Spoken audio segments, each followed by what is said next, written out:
going on, everybody? Welcome to After Prison Show. And in this video, I'm going to tell you about a time when I walked in on something I really shouldn't have while I was in prison. That story there is part of this Q&A video where I will be answering a few questions from the comment sections of one of my last videos. Before we begin, I do want to say that I have been seeing quite a few videos about After Prison Show. Some of them are pretty good, some of them are pretty bad. Let's go ahead and answer some questions for today's Q&A. Our first question comes from, I don't even know how to pronounce this. Is that Tai Chi? Tai Chi maybe? Tai Chi asks, were any of the prison guards corrupt during your time served? If so, what would they do? Well, that's a really great question, and to answer that, absolutely. Now, first I want to say that not all prison guards are corrupt. In fact, most of them are not. In fact, most of them are complete assholes. But you do have some guards that are actually cool, and you do have some guards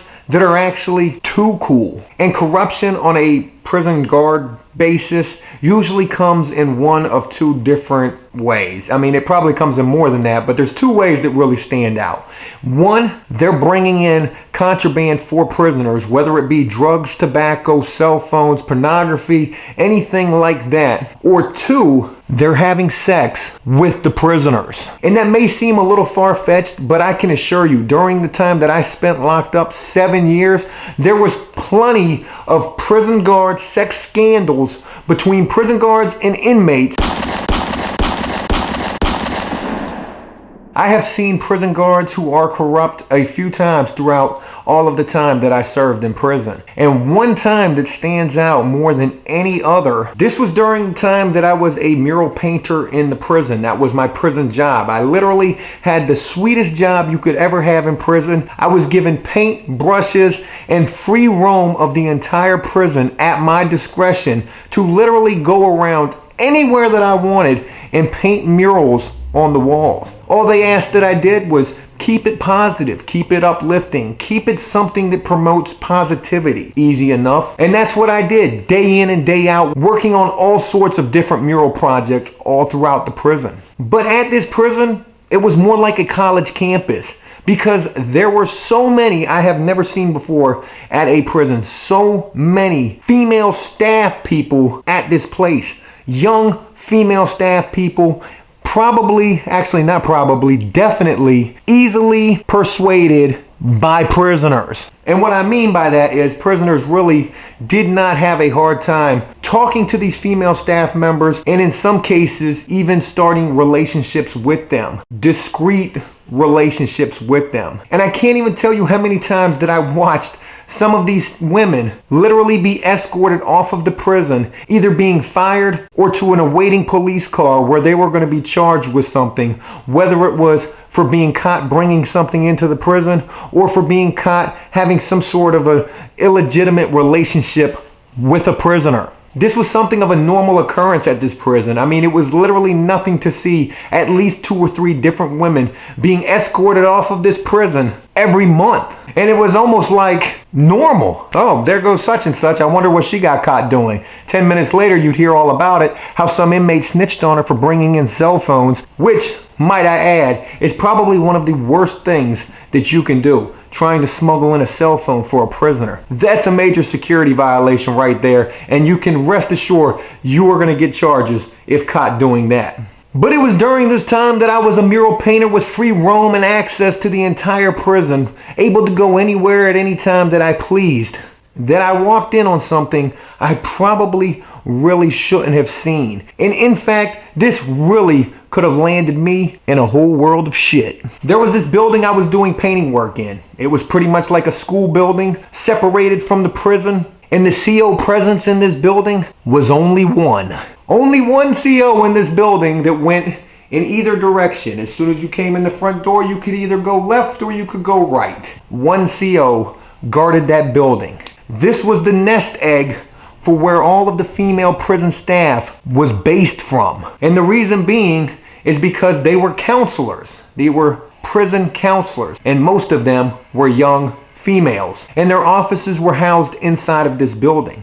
But this building also served as a classroom where they would do their counseling classes at. And again, as soon as you go in the front door, you can either go left down a hallway or right down a hallway. And on either side, they are filled with, at times, empty, vacant classrooms. And only one camera on the left side hallway and one camera on the right side hallway. And for whatever reason, not a single camera inside any of the classrooms. If it was ever going to go down between a prisoner and a female staff member, this was the perfect place for that to happen. And on this one special day, when I was in this building preparing to do some painting work, walking down one of these hallways to a classroom with a door that was closed because this is the room that I was to do my mural painting work in, I opened the door, I pushed it open, and in the corner of the room, I saw a prisoner and a female staff member. How can I word this? I'm not sure what the correct way to word this is. They were having prison sex. As soon as I grabbed the door handle, pushed it open, and walked in and seen that in the corner of the room,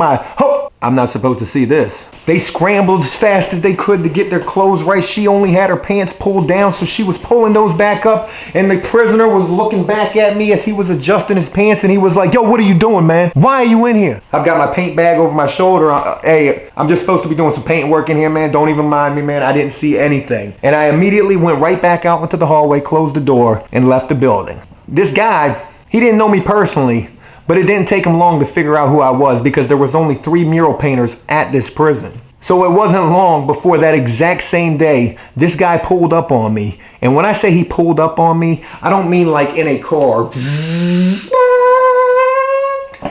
I mean, this guy literally came right up to me in my face.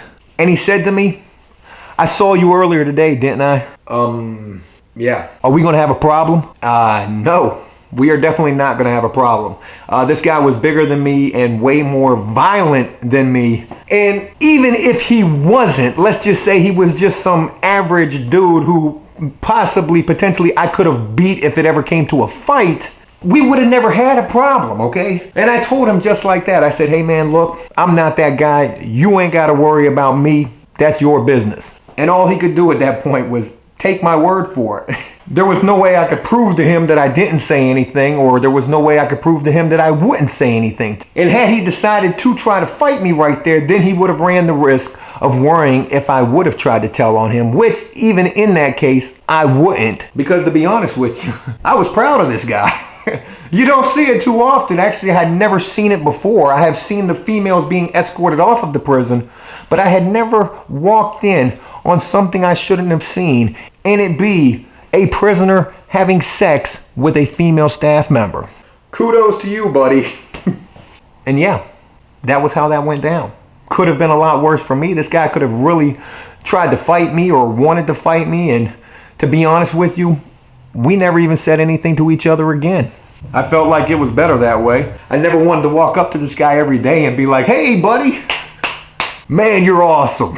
I felt like that would have drawn too much attention to something that didn't need to have any attention whatsoever. Surprisingly, this was one of those female staff members who didn't ever get fired. Kudos to her too. I've seen that, and I've also seen guards who have been fired for bringing in contraband, whether again it be tobacco, drugs, or cell phones, or even pornography. You know, I mean, because that is a big money maker as well. I don't know if I ever told you about that, but there's a lot of money in porn in prison. Beats Meat, what an ironic name for such an ironic question, asks, was there ever a male prostitute or something like that in prison? I mean, how can I really explain this? You do have guys in prison who are gay, who dress up with the Daisy Duke shorts on and the makeup, which is crazy. I'm gonna have to do a how-to video, how to do prison makeup one of these days. I don't know how that's gonna work out. And yes, they do, I guess in a way, prostitute, okay? And the way that I mean this is, I have heard about so many different times when you would have these gay guys in prison and they would exchange sexual favors to other prisoners for commissary items or other things. I mean, it's gotta be the craziest thing in the world to be like, excuse me, I'm looking for a blowjob, but all I have is a bag of coffee and 3 ramen noodles. Is that okay?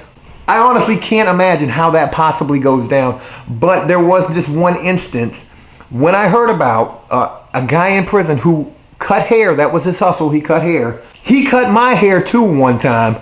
Or actually maybe even more than one time, but this guy cut hair, and he was cutting this gay person's hair in exchange for sexual favors in the showers. And also this got exposed. This blew up all over the prison. This guy's cutting hair for blowjobs. Oh my God. And when I heard this, I was like, oh my God, this guy cut my hair. My hair. So yes, there is a crazy level of prostitution that does happen in prison. Grensta asks, how was your last day in prison? My last day in prison was filled with anxiety.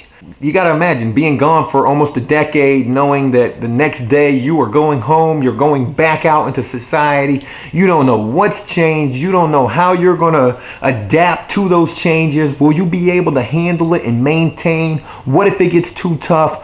What if you're in a position where you feel like you can't make it and maybe you want to go back to your old ways? There's so much stuff that's going through your mind on that last day of prison. Will they even release me? Will something go wrong with my release date? What if I end up with more time? It's the craziest type of stuff to deal with on that last day in prison, because your mind isn't even your mind anymore. Your mind is completely out of control. Well, me personally, I had a hard time getting a grip on all of the stuff that I was thinking on that very last day. You've got all of your buddies coming up to you, wanting you to give them anything that you possibly can because they're still going to be there.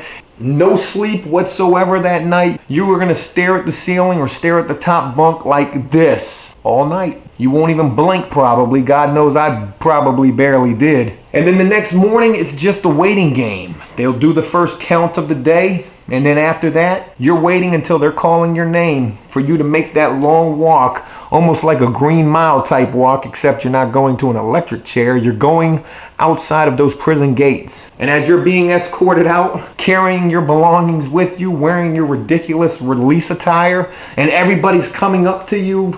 See you later, Joe. Good luck out there, man. Hey, Joe, fuck you, motherfucker. You know, you're going to hear everything as you're making that final walk out of those gates. There's going to be a lot of people who hate on you, too, because it's not their day. And that's just something that comes along with the whole prison thing. Hate. People hate for no damn reason. But that's something for a totally different time. Hey, look. That's it. I hope you enjoyed this video, and if you did so, please leave a like and a comment. Let me know exactly what you think about it. And until next time, enjoy life, the free world. Never take a moment for granted, and make the most of every day. Peace! Start with Instagram. Give a few shout outs here. SMR23 from Bosnia. Shout out to you on Instagram. Tucker the Zombie. Shout out to you. Bacon Boy Will. And one more. Who we got here? A Wilson 19. Special shout out to all of you on Instagram. Thank you for supporting After Prison Show. From Twitter, let's shout out Jose, Mace, Jolly Ranchers Bands, and one more, Ethan Coleman. Special shout out to all of you on Twitter. Thanks for rocking with APS and retweeting and loving all of my stuff there. And from my last video, let's shout out Darian McCants. I pinned your comment yesterday. That was awesome. Must have been some darn good wine and cheese. Awesome comment, man. Dank Means says, my man's printed out an entire Wikipedia's article, laughing my ass off. I'm a little lost. Is that something not cool to do? Amex Games. That mustache, though. You must be talking about this mustache right here. That thing's pretty classy.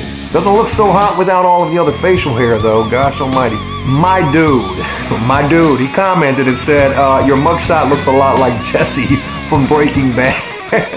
Oh my God, I love that comment, man. I got to love that comment right now. Awesome comment. Everybody else, thank you again for supporting and rocking with After Prison Show. And until next time, peace.